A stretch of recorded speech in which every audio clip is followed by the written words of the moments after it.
Friends, we hit 1,000 subscribers. If you haven't subscribed, please do it. Many thanks. I'm Nick Scholl. This is the Online Trombone Academy. If you're there, please let me know. Are the levels okay? Can you hear my voice? Can you hear the trombone? I thought I'd celebrate with a few stories about all the teachers I studied with. 6 in total on 2 continents, Europe and indeed North America, Canada. And it's quite a unique story. I'll tell a few tales of my study period in between, but I'll base it on the teachers and the trombone teachings or otherwise that they imparted to me with a few short exercises or pieces that I associate with those teachers.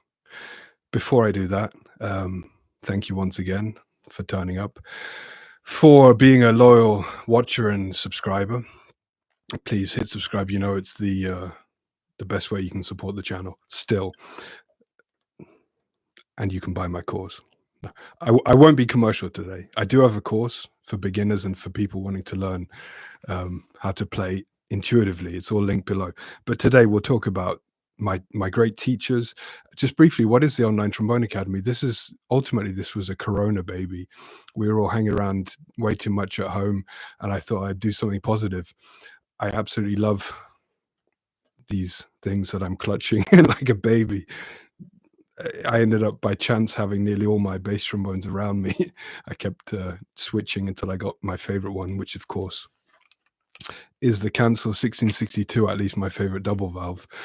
Maybe we can talk about horns a little bit. Okay, someone says, Dave, man, yeah, in German as well. Hallo, ja, ich bin in Deutschland, but English is more international. I'm living in the west of Germany. I'm bilingual by national, but it doesn't really matter. Maybe it matters to the German speakers. Who möchte Deutsch sprechen? Ja, geht auch, but I prefer English. So we're sticking to English for now. Cancel, great horn. When I was studying, I played a Shires, a massive 10.5-inch bell Shires. Had a wonderful sound, especially in the lower range, mid to low range. In the high range, it needed a lot of work. Ultimately, too much. I also got an injury with this instrument. It didn't help that it was incredibly heavy, but that's a story I might come to a little later. Okay. So yeah, the Trombone Academy is like this. I was raised on a military base, a NATO base. We had a great music school.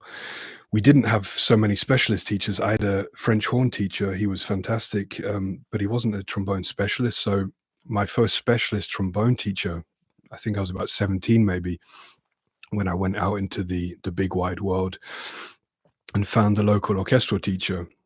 That's kind of late, you might say. Later than others, perhaps, but comparisons are irrelevant. Anyway, that's my story. And then I kept finding more and more specialized, of course, bass trombone. I switched when I was in the German military. That's when I bought the bass trombone in Freiburg, Bertram's Musik, one of the only shops at that time in Germany selling American models. I just fell in love with that dark low range of that instrument. Little did I know that the bell was huge. I mean, that it was the biggest available. There was no one to guide me at that stage. But anyway, I was happy with that for a number of years. The point is, I want to give back to you what I didn't have when I was younger, especially if there's younger players, I don't know, in the middle of nowhere without access to specialized trombone and bass trombone teachers, for example. Yeah, YouTube is incredible. Thank you, YouTube. And yeah, you can learn a lot online. You can't learn everything. I would still always recommend trying to find that live teacher, even if it means a long travel. Maybe you can go for a weekend for a few lessons or whatever. The live contact is essential, you know, to really see how your body's working, how you're sounding live. I mean, a microphone sound is okay, but it's just not the same. But we can get a great head start online. So that's my mission with this channel, to give back to the trombone community, which has given me so much joy and pleasure, hopefully till the end of my days. So, after 1 year in London, in a place called Royal Holloway, getting external lessons all over the place, um, checking out where I'd want to study maybe later, going into the Royal College, Royal Academy, all this kind of stuff. I'd had one lesson with the great Bob Hughes and was kind of set to, also Roger Harvey in the college, but I was set to go back to Robert Hughes. But first I had a year out in Canada, Ottawa, University of Ottawa. And by absolute chance, there was an incredible bass trombone professor there by the name of Douglas Burden. Thank you, Mr. Burden. Doug. I called him Doug immediately. Didn't realize that wasn't okay there. You referred to people there as Mr. Burden or Burden. He gave me a funny look, and I realized later, but by then it was too late. I think I stuck with Doug. Yeah, anyway, but he helped me a lot, and I got to they called it Fresh Week, Freshers Week in England, and he performed. There was, I guess, the brass faculty was introducing itself, and hugs from MG Action Town. I live in a place called Mönchengladbach. Maybe you know it from the football team, and the code name is MG Action Town. Probably ironic, but we're bringing some action in now to this town. The brass faculty introduced itself, and Mr. Burden and Karen Donnelly played this wonderful piece, Eric Ewazen Pastoral. Now, this was life-changing because I'd never heard a bass trombone kind of sing in that register like that, live at least. I had heard the first CD of Ben van Dyke, First Song. Thank you, Ben. We'll come to him later. Again, but I hadn't heard anything on that level live. So I'm going to start by playing just a few short bits from that piece and then explain what was so spectacular. So this is Eric Ewazen Pastoral. Actually, I heard it for bass trombone, trumpet, and piano. It can also be bass, I think bass, tenor trombone, and piano. Remind me with a scream if I don't move the mic because it will distort. And tell me immediately if the trombone level's okay.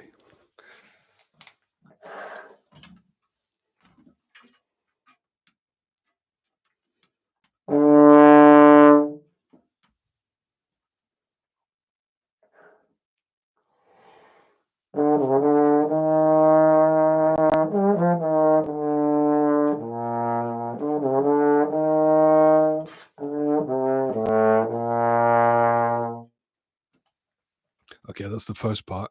And then it goes down the octave.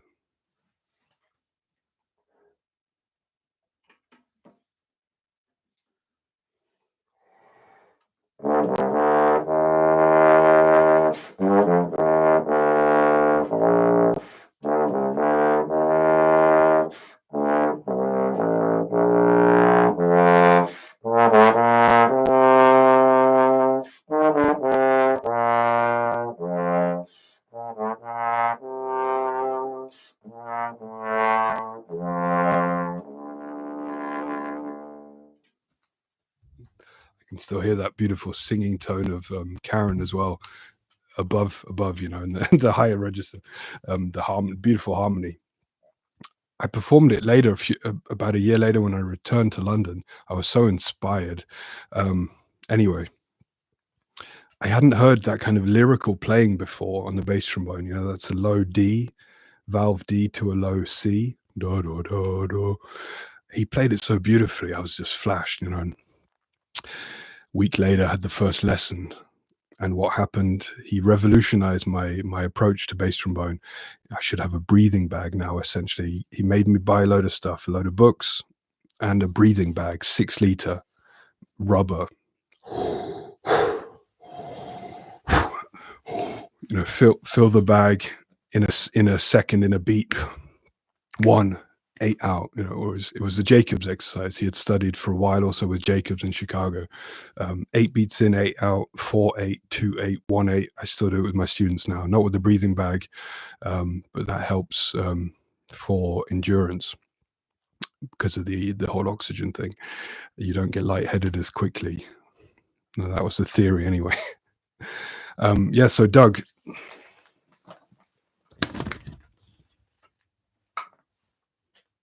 can you see that? Paul Feliz, you can see it's it has fallen apart. I love it. That was one of his. I've got 2 of his books here. I could have 6. He made me get about 5 or 6. Paul Feliz, what's so interesting here? It's all low valve stuff, nearly all. It's a load of valve stuff. He had me using both valves way more than I'd ever used before. So it's about facility, but also you could say power sometimes. There's this one exercise here. It's called tonguing staccato, page 34, but I call it explosive attack. This was one of the ones. Yeah, you can see the question mark from Doug. That was his system. You can't see it, but he put a question mark on all the open exercises that we were supposed to master. I'll play a bit away from the mic. Watch out, this one's loud.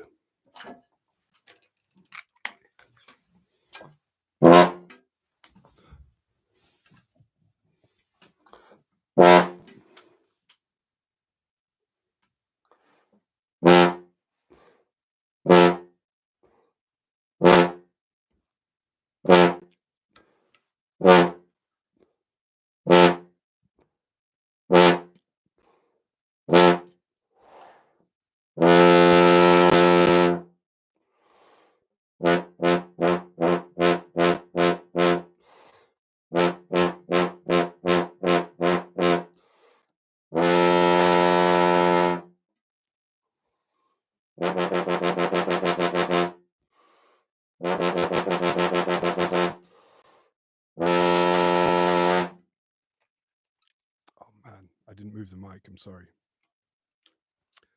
I hope it wasn't ugly. So that's a peak volume exercise. It's incredible.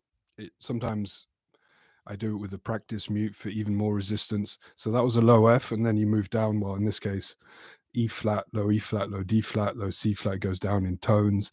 Number 2 is then a semitone lower, half step lower. It covers the whole range. I find personally that valve register single to double valve is the most useful because it has more resistance. It's amazing. Also the timing of it. It's like, yeah, crotchet 40, quarter note 40, bop, bop. I would put the metronome on 40.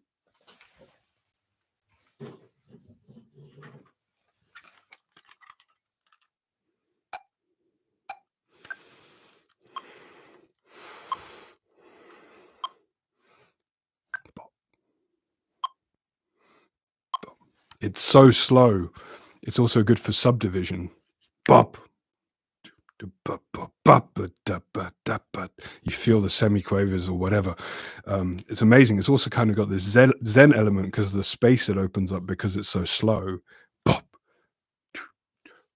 You're so focused on getting that coordination with tongue, with air, with relaxing, So as we know, practicing slow is a good thing, and it's particularly good for this exercise. So that's Folies. So many others in there, but that's the main one. Another book that's falling apart, Melodious Etudes for Bass Trombone, the classic Ostrander edition, also on Doug's list. Now, before I play the piece, the etude, or just part of it, I'm going to show you this.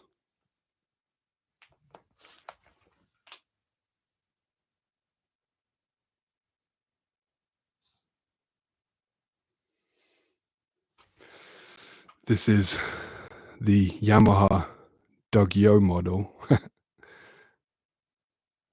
He made me buy this, or he suggested it. Jean-Francois Robitaille. So, I hope I pronounced that right. JF, French-Canadian guy studying with us at the time. He happened to have it spare, or he wanted to get rid of it. Sold it me for 50 Canadian bucks. and I still have it. Also, you could say life-changing. The point was to open up my low register, and it really did that. I hardly ever play on it now. I find it too big, like bathtub size. I know some people love it, um, but that was an interesting way to open up the low register, just as a tip. Get yourself a huge mouthpiece. So then we come to the Bordoni, and he expected it not just. He had two question marks, one for normal register, and then a question mark B, meaning bass octave or lower octave. That's what I'm going to try now. I'm going to try it on my Wrath 1 1/4 though. It's ridiculously low, but it serves a purpose, right?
And so on. So I played it at the normal register at the end. Once you do it down, you can do it in the normal register with more ease because the air is flowing, right? When I go back to London, some other teacher who won't be named at first, remember saying, he said to me, "Why are you playing it down there? You can't even play it as written." Now that was interesting because it missed the point. I understand the perspective, but I found it a little limited. It's quite a North American thing, this down the octave, bigger, faster, and all that. But actually, I love it. Why not try it? You're not going to lose anything. Doesn't mean you stop practicing it as written. Just you open up that pedal register. Makes sense. So that was Bordoni. Moving on. So thank you, Douglas Burden. Yeah, I could mention Remington, Emery Remington. I won't play anything from Remington now, but that book also, Doug actually studied with Remington in the last year of his life. Got a whole long interview with him on my channel, over 3 hours. It's amazing. He details all that stuff with Remington. That singing approach, Remington and Jacobs, it's just magic, those two pedagogues, for Doug Burden to have studied with them is quite a thing. And I got some of it. I feel honored. So then I came back to London, as I said, and I was going to the Royal Academy to Mr. Robert Hughes, who you should know or now know was formerly in the London Symphony Orchestra, one of Great Britain's finest bass trombonists. Incredible sound. He would play so loud, but it had such a fire, such a sizzle to it. You got to check it out.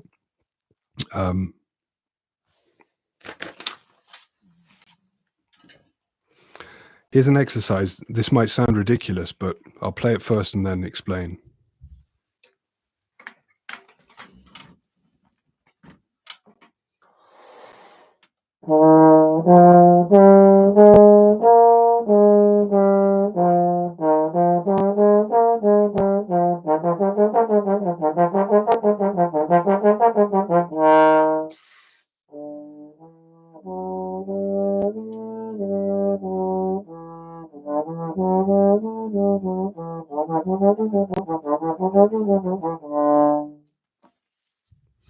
He had about 4 sheets of handwritten basics that he gave to his students. That exercise, for example, was one small selection, nothing special or spectacular. 5 notes of a scale, right? But do it loud, do it legato, do it marcato, slide technique, fast, good slide technique, good sound, good intonation. It was a bread and butter approach to playing the bass trombone, which I needed. I guess after this inspiration in Canada, just a bit more down to earth. It's kind of the London thing, just what did James Watson say? Time, tone, and timbre. No, I think the 3 T's. Comment if you studied in the academy, and remember that from Jim Watson. He was head of brass, died a few years ago. Rest in peace. Time, tone, technique. Can't remember. Yeah, Bob wanted me to reduce my horn size. I was on the verge of doing it. Then I left London and stuck with it.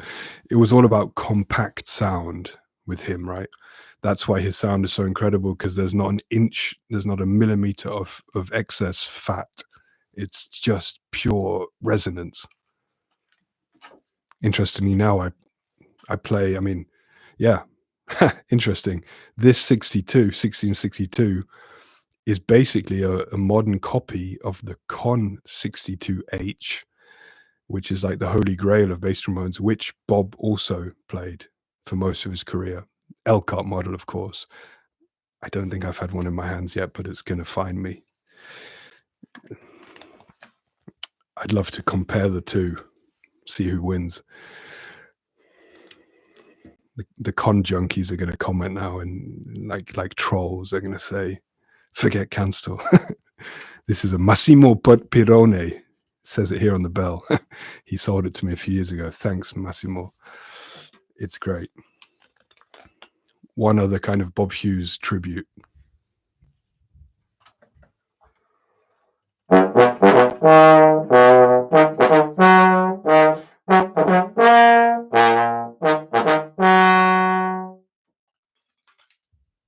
Yes, thank you, Bob.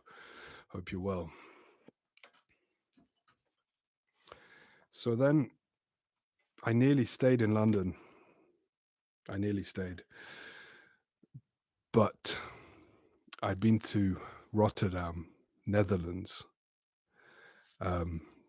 Slide Factory, the festival. I think they're still doing it every few years. Amazing thing, amazing event. The whole Rotterdam class, the professionals that came through that class, and Mr. Ben van Dijk. I'd studied with him. I went to his house once when I was in London, when I was studying in London, living in Germany, obviously. Traveled over to his house near The Hague, and this was towards the end of my studies, and it was just one of the most incredible lessons of my life. Completely changed everything. I remember him singing down the stairwell, talking about Pavarotti and how if you don't have support, with support, without support, touching my belly occasionally. I remember him saying, you have a healthy bass trombone sound. Now I say bass trombone and not tuba sound. I'm going to stop doing an impression. It's not fair.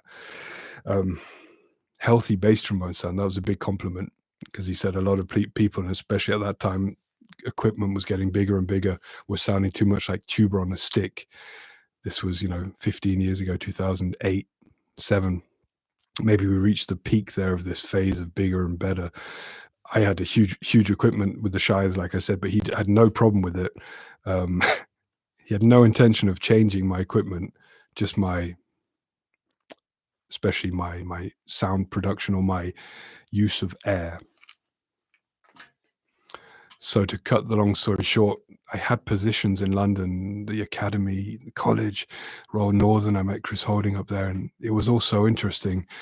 It was a tough decision. I remember Bob called, and I had to say, I've decided to go to Rotterdam to study with Ben. And I don't regret it at all. Well, actually, occasionally I think about regretting it, but no, it was the right thing to do. And Don't look back, as it were. So Ben van Dyke, first exercise from him.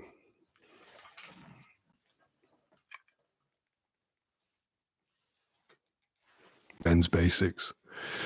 If you don't have that book, you're not a real bass trombonist. And if you do have it, you'll know this one.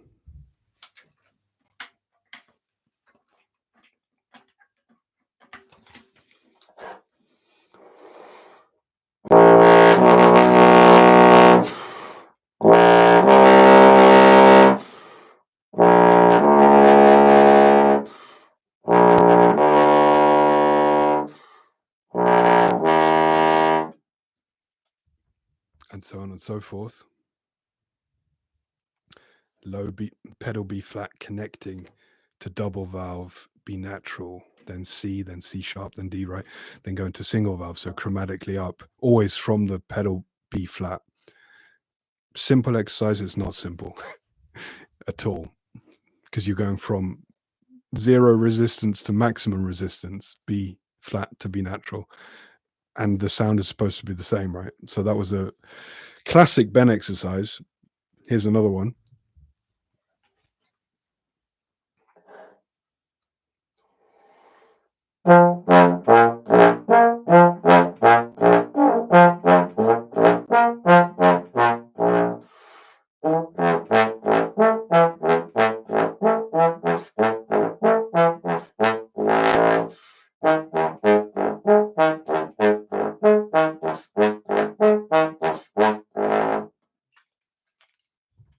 Again, oh, he got that from Jeff Reynolds, apparently. He as well. He got about the place, studied in LA for a few summers, I believe, with Bobo and Reynolds. So that was unique to Ben, also international. Had that touch of brilliance, mixing the North American thing with the European artistry. His father was professional in the Hague Philharmonic. Incredible. So that was Ben van Dyke for a couple of years, 1 year, in fact. I got this injury, too much practice, too much tension, too heavy a bell. And he said, "Why don't you study jazz?" I had to think about it for a while. It was a shame to have to leave his studio, but it was exactly the right thing. He knew what was best for me. And I switched to jazz. Martin van den Berg from the Metropole Orchestra, also a legend, studied with Ben, of course. One of the greatest kind of commercial players around. He was the guy then for jazz bass trombone in Holland. And I had this injury. I'll talk about that in the audiobook that I'm writing and recording. One day it will be released. I still had this physical injury in my elbow, my neck area, etc. Ben lent me this is an ergo bone with this hook. Made a separate video for that too. It's the most incredible kind of nearly weightless support if you've got any kind of tension issues. I started getting into that, still resisting a bit and trying to play as much as possible without, and falling in and out of these injury things for the next year. So my first year of jazz, the small moments where I could play, Martin sometimes gave me some nice boosts of inspiration. What was his concept all about? I'll just play a few short moments. It's a little harder to explain with him, but I'll try.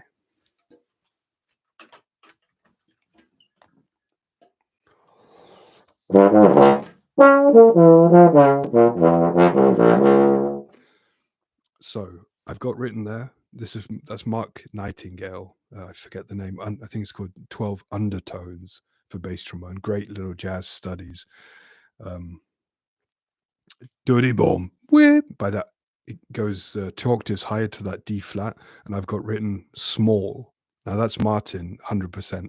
He's a recording engineer, master of mastering and recording. You know, he recorded Ben's CDs and still does. He's the recording engineer and mixer.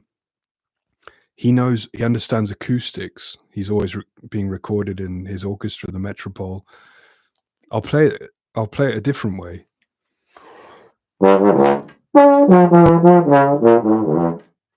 That's terrible, but did you hear that the high range was way too much? Your ears don't need the high range so much as the low range. So one more time, more balanced.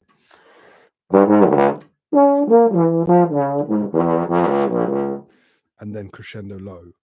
I think that's probably the teacher that emphasized that the most. The lower you go, the louder. I've used that in my teaching ever since. Go lower crescendo in general, unless the music dictates otherwise. It's an oral thing. We have to play for the audience, right? Next lick. I'm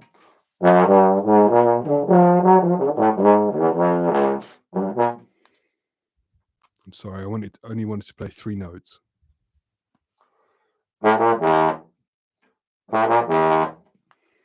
And there I wanted to demonstrate, I can still hear him very clearly singing Bob. He emphasized the end of notes, the end.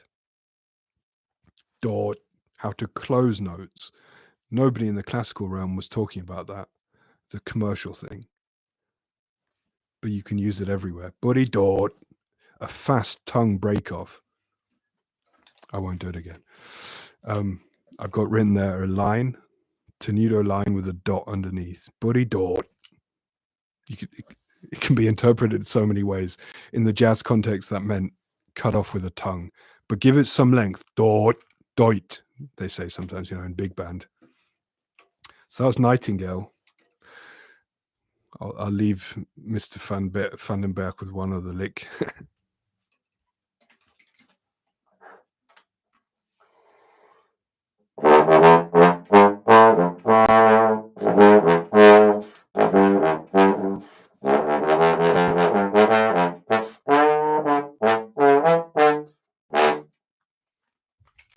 Yeah, I played that with a brass band a few years ago. Studied his version, which is on YouTube. Copied those little pedal jumps. He would do that. He would embellish his bass trombone parts. That was I remember him saying he doesn't solo, but he embellishes. That's his creativity. Yeah. So Martin, more commercial sound.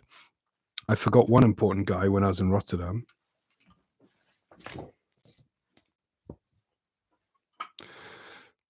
Coordination for trombone playing. Bart van Leer. Little guy. Massive sound. Very wise. Very funny. In Rotterdam, I met this guy. Never heard that kind of high register virtuosity before. Him and Ilja Reingoud. The two were like twins, even though Ilja was probably twice his size. Incredible. Just incredible. And yet I've got his masterclasses filmed, some of them he would come once a month. Again, completely changed everything in a kind of philosophical way, how he approached music, and it was very spiritual, and that makes sense with this book, Coordination Training. The one exercise I'll take from here, again, this is essential. This is an essential book. It costs about 14 euros. Shot. Doesn't matter. You can find it online. Can you see that? Yeah.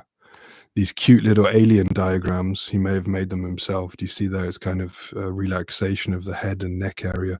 If I was standing now, I would sink down with my hands until I touch the ground with my knees relaxed and breathe there for a minute. He would do that. He would start very physically relax, breathing exercises. And from this book, every few pages, there's a different variation of his famous 10 one-note training or 10 one-note exercise. It's like a Zen Buddhist thing. Focus on one note, let's say an F. It can be any note. He would, in the book, it's F, B flat, and higher B flat. And you work this note out like crazy.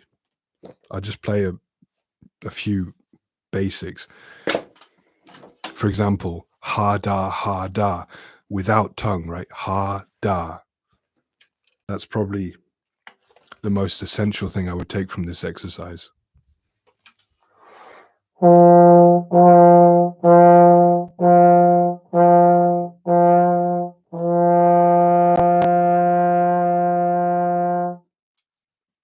So ideally, you didn't hear too much of a difference. Of course, with ha, without a tongue, it's much harder to produce, but the tongue is no longer helping. So it's air production, diaphragm support. Amazing. Then it moves on to all these variations: ga, ga, ga, ga, ga, ga, ga, or eventually we get to da, but at the very end, yawning, fading in on a note, just from air.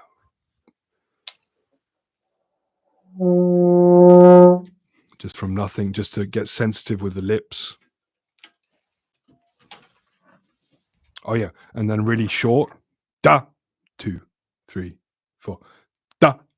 Trying to keep resonance. Again, similar to that Folies, open the space, play a really short note, count the rest of the bar open, ba, 2, 3, da. And that's coordination training.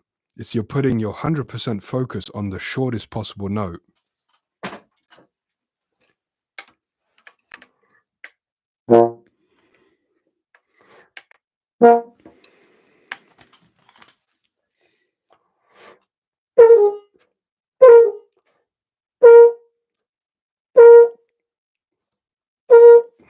See that high B flat. I'm not sure if I haven't done that in years.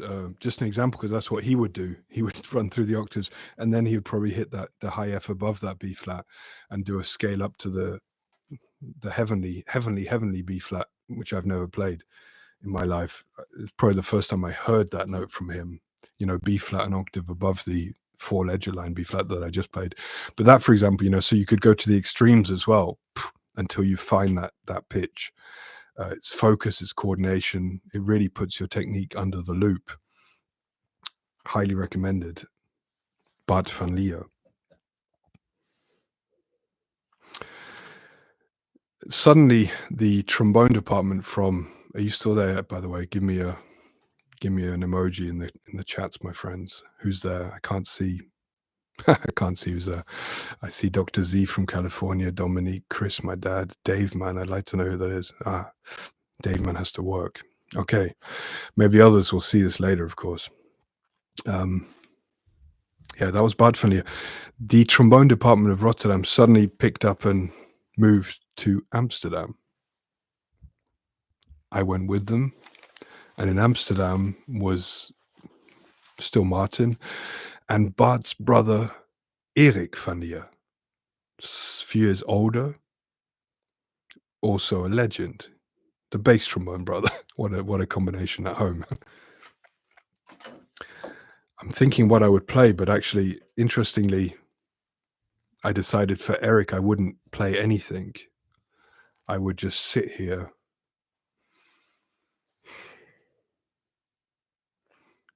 My right arm is heavy, very heavy.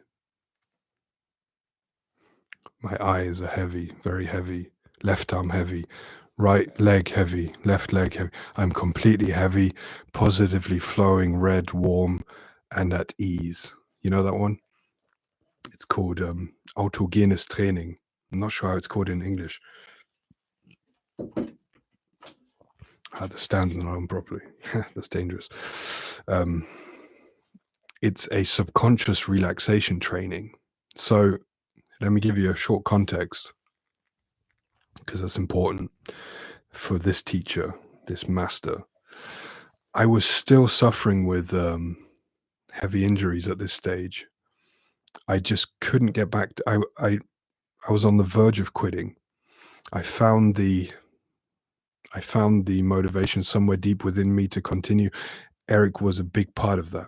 I went to him before the summer term or the autumn term started, in the middle of the summer. Hats off to him. He taught me for free. He didn't have to, a few times, just to get me back going again. Nobody else had managed this before. I kept going in and out of injuries, coming back maybe too soon or too much. I just couldn't find that correct sweet spot of balance and relaxation, all this stuff. I get to his room. It's a legendary room. I've talked about it on other videos. It's like a corridor room full of African masks. I would move the camera.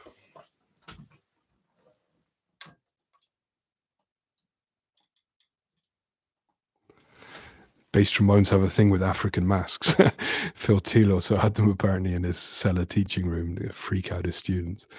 Um, so Eric had these masks, and he pulled out a yoga mat in the first lesson and showed me some yoga exercise. I did it yesterday again on the floor. For years, I did it every day. Some of these exercises, and so his thing was physical and also spiritual, mental, psychological. I remember the first lesson. He showed me these concepts. Of I already had some photocopies from Slide Factory from him, like legendary copies of Buddhistic texts and this autogenous training, which I'm sure is translated into English too. It's pretty famous. And now he explained these concepts to me in more detail. That one was a meditation to train your subconscious mind to relax more deeply. I still have that sometimes if I have a fear, some kind of fear situation that can calm me down. Show me the yoga stuff, but this is the cool thing on the trombone. He said, "Don't go past first position. Just do some flexibilities in first position. Keep the slide lock on until next week." Or I'll give a preamble. He'd say, "You do this, maybe the relax stuff with me. Relax your muscles and whatever." Some pre-exercises, maybe some breathing, and then he'd say, "Okay, sit up, relaxed, and just lift the bass trombone how you would play."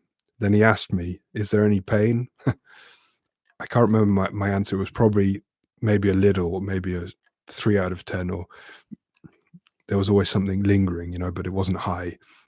He said, "Okay, so as long as it doesn't rise above there now, just play this flexibility exercise. Keep the slide lock on.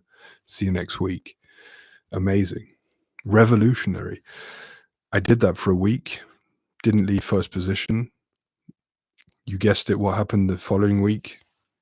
Go to second position, play around with flexibilities, maybe going from first to second, weird tritone sounds, whatever. I think by the third week, I want to say the pain was gone. I'm not sure if it was completely gone because there was a kind of lingering, the phantom pain stayed for a long time, but I was playing again. I think normally, I think by the third week we left that system. I'm sure he would have pushed it on till seventh position the whole summer, but by the third week, I'll say in a cheesy way, I was healed.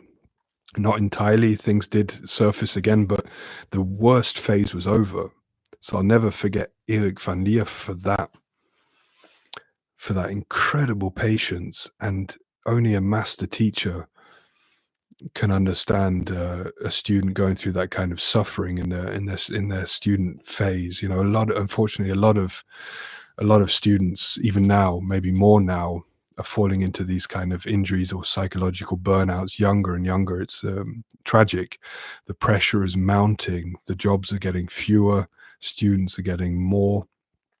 We need to work on this relaxation stuff more. Do you agree? Hit like and comment. I'm hearing it more and more from younger generations getting into yoga and that kind of stuff in their student time. It's great. Keep on going. That's part of this channel too, by the way. I've got a load of breathing exercises, some yogic stretches. Check it out. I've got playlists and stuff. So Erik van Leer, as I said, I'm not going to play anything from him. He also was about focus sound, had a is it a 7T? I'm not going to lie. I don't know models well enough. It wasn't the 62. It was a different one. Please let us know in the comments. I'm going to interview him soon, by the way, maybe in a couple of weeks. Just need to find a time. Erik, Bart, Martin. I think I've covered them all. We've been here 40 minutes. 6 teachers were covered. Eventually, I left Holland, back in Germany, built up my career again here, bought different horns. Oh, yeah, so I sold the Shires to, a colleague who's now playing a Tyne. He had it for a few years, in Holland, professionally as well. I'd love to know who's got it now in Holland. It's a great horn, but just too heavy, and do you wanna see my horns? This Yamaha, I've there's the 612 Phil Teal model. That's the nearest thing, I guess, to the old Shires. That's a 10-inch bell. But in general, I downsized. So Martin was kind enough to lend me his, spare Kühnel and Heuer that he recorded, Saturday night on YouTube, a huge video on, I think, on Ben's channel. Bee-boo-doo-bop. He lent me that horn for a while, and I fell in love with it, just getting that. It was the first time in my life that I had a, let's say, a normal bass trombone size, a typical 9.5-inch bell, like all the other ones I have here, and just things were so much easier. By the way, that just jazz study, playing by ear, that's why I made the course Bone Basics, explaining how you can learn more by ear intuitively, because that was also part of the healing process, playing tunes through the keys intuitively, etc. It's incredible. I learned to relax by closing my eyes and hearing the sounds rather than reading them. It's a different way of playing, different channel. I highly recommend learning the basics of playing intuitively. Bone Basics, the course I made. I'll link it below. Maybe you're interested. Yeah, so he lent me his Kühnel and Heuer, and then one day I heard Coco. Is he Colombian? Sorry if definitely South American. I think he's from Colombia as well. He came to study, and he had this Yamaha 613. I remember hearing him in the trombone choir of the Amsterdam class. And he had this little solo, and his sound just stuck out. It was like a light, bright sound, really pretty. And for some reason, I went up to him and said, "I need your bass trombone." As it happened, he sold it to me. Maybe half a year later. He needed something thicker, something. I think he got a Tyne Universal. He was in classic and I was in jazz, and that Yamaha 613 just cut through any big band. It's incredible, to just whack through in that cash register, as Eric called it. Remember those low Ds, those low valve Ds? The Yamaha 613. That was then the horn that I bought, that I moved to. I was happy with that for some years. Sold it eventually. I wanted a bit more singing sound. I feel like the Canstel, it has more singing tone in that mid register. The Yamaha got a little dull in that mid register, but the low register is the most open horn I've ever played. I played that solo Akiyoshi. What's it called? I ain't gonna, a famous bass trombone feature. Maybe I'll upload it actually. I've got it once on the Yamaha and once on the Canstel. You can hear the Yamaha just as much easier to work through the low valve register. Maybe I'll do a comparison. It's quite interesting actually. You have to work a bit harder with this Canstel, in those, getting around 2 valves, etc. But the sound is really fantastic. Interestingly, what have I got here? We know that's the Butler carbon fiber.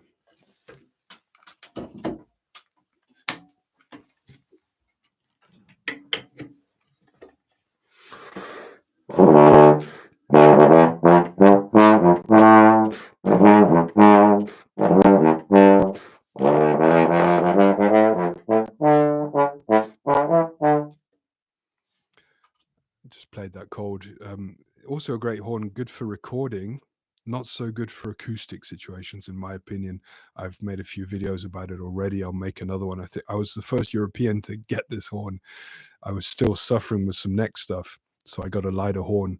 The carbon slide, the lightness of it helped actually my neck area to overcome ultimately this niggling injury mixed with the ergo bone. I've been injury free for years now. It's amazing. And these carbon slides, they're a part of the deal. I thought it was the weight of the horns. No, maybe a little, but it's more the easiness of the slide. I hadn't considered that. Think of how much pressure comes on your upper body when you slide a normal brass slide, especially heavier ones. It's significant, and that, I think, was the cause of my neck pain. After I switched to some carbon slides, I kind of got to the bottom of the problem. And so I use these carbon slides just as a relaxed alternative. I also have the only one that's not here, bass trombone, is the Holton TR-183. I got David Butler to make just an outer slide for that. I've talked about that, I think, on other videos. Yeah. I've made a video on carbon slides. You can check it out. It's quite interesting, comparing the fast carbon slide with the fast Tiz. The Tiz, as you know here, tuning and slide, right? That makes this system like the heaviest slide available. Kind of the worst thing for me, but there is just this incredible sound, and it could be to do with the Tiz. It means the tuning is in the slide, and so you don't have as many cuts in the main bow of the bell. That's the concept. So as we know, it's all about compromise. What do you want, and I couldn't play all day with these Tiz slides, but the sound's incredible. What have I missed? Last one for today before I go for dinner. This one, probably I play on this one most. This is my absolute beauty, George Roberts model Canstel. Do you see how open the wrap is?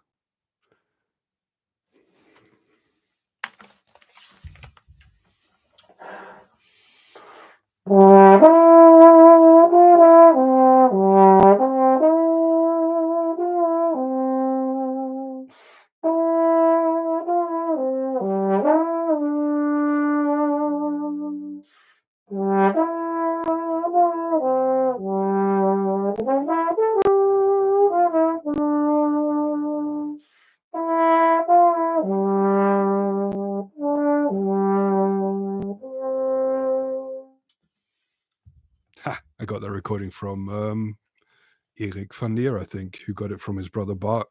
That is Murray McEachin, Faraway Places. I love that tune. Thanks, Tuba Dylan, Cheeky Charlie. Faraway Places. I even played that tune in Africa. I remember the boss. I was with the police band in Accra, and the boss, Frank Hookparty, he came up to me at the end and said, "What was that tune? That was nice, man. That was nice." It's just this beautiful ballad. It's like a perfect nighttime tune. Murray McEachin. Am I saying it right? Some people say McEachin or something. He's a Canadian jazz trombonist, very under talked about. Not sure about underrated, but he doesn't get mentioned much. Beautiful ballad player. Good tune to demonstrate the lightness of this Canstel 1670 bass Roberts model. Very lucky to get this as good as new from somebody who didn't need it. 6 years ago or something. It's like new. Also, the Tiz slide. I forget what it's a copy of. I think it's again a copy of a Con 70 something. Incredible. It's light. It's not always best. I wouldn't play this for Mahler and stuff like that. It's not heavy enough, but for anything which is, Mozart or big band where you don't need two valves, that's my go-to horn. That's